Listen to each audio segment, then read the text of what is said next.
এবার দ্য কাশ্মীর ফাইলসের আওয়াজ এসে পৌঁছালো বাংলাতেও। শান্তিপুরের বিজেপি সাংসদ জগন্নাথ সরকারের উদ্যোগে 54 জন বিজেপি কর্মী সহ দ্য কাশ্মীর ফাইলস দেখতে যাওয়ার পরিকল্পনা করলো আজ। এছাড়াও সাধারণ মানুষকেও দেখার অনুরোধ জানালো তারা। এই ছবি মুক্তি পাওয়ার পরই দেশ জুড়ে চলছে নানা তর্ক বিতর্ক। স্বয়ং প্রধানমন্ত্রীর মুখে শোনা গেছে এই ছবি নিয়ে উচ্ছ্বসিত প্রশংসা। তবে এইবার এই ছবি নিয়ে মুখ খুললেন রানাঘাটের বিজেপি সাংসদ জগন্নাথ সরকার।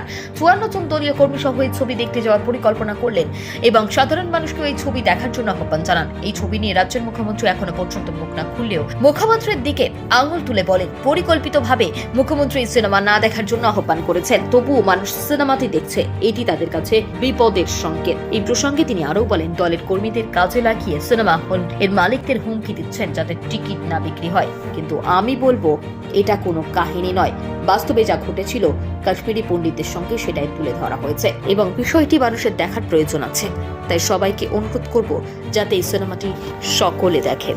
তারা একটা পরিকল্পিত ষড়যন্ত্র করছে এবং মমতা ব্যানার্জি স্বয়ং পরোক্ষে এই ফিল্ম না দেখার জন্য আহ্বান করেছে, তবু আজকে মানুষ গিয়ে দেখছে। এটা তাদের কাছে একটা বোধহয় বিপদের সংকেত বলে মনে হচ্ছে। সত্য ঘটনা মানুষ জেনে যাবে।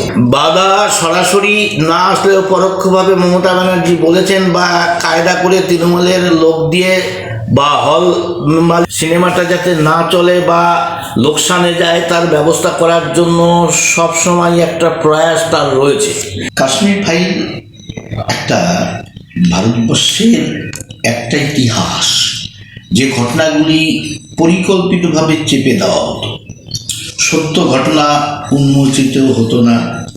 আজকে ফিল্ম ইন্ডাস্ট্রি দেশ বিরোধী শক্তি, দেশ বিরোধীদের টাকায়, দাউদের পয়সায় ফিল্ম তৈরি হতো। আজকে ভারতবর্ষ তার নিজস্ব কালচারের ওপর দাঁড়িয়ে সত্য ঘটনাকে, কাশ্মীরের যে ঘটনাগুলি ঘটেছে এটা কোনো কাহিনী নয়, এটা ঘটনা। সেই ঘটনার দলিলগুলো মানুষের সামনে এনেছে, তা এত জনপ্রিয় হচ্ছে। প্রকৃত সকল ভারতবাসী, দেশ হিতৈষী মানুষ দেখা উচিত।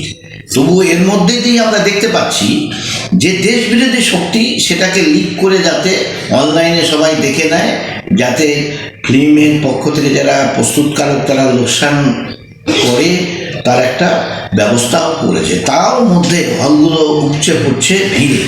তা এই ঘটনাকে কেন্দ্র করে ভারতবর্ষের ফিল্মের যে ঘটনা ইতিহাস 180 ডিগ্রি ঘুরে দেশের স্বার্থে তৈরি হবে। আগামী দিন হয়তো বেঙ্গল ফাইলও তৈরি হওয়া উচিত। বাংলায় যা নির্বাচন পরবর্তী ঘটনা ঘটেছে এবং বাংলাদেশে যেটা ঘটছে, এই ঘটনা যদি তুলে ধরা যায় দেশবাসীর চোখ খুলে যাবে। তাই এটা দেখা উচিত প্রত্যেক ভারতীয়।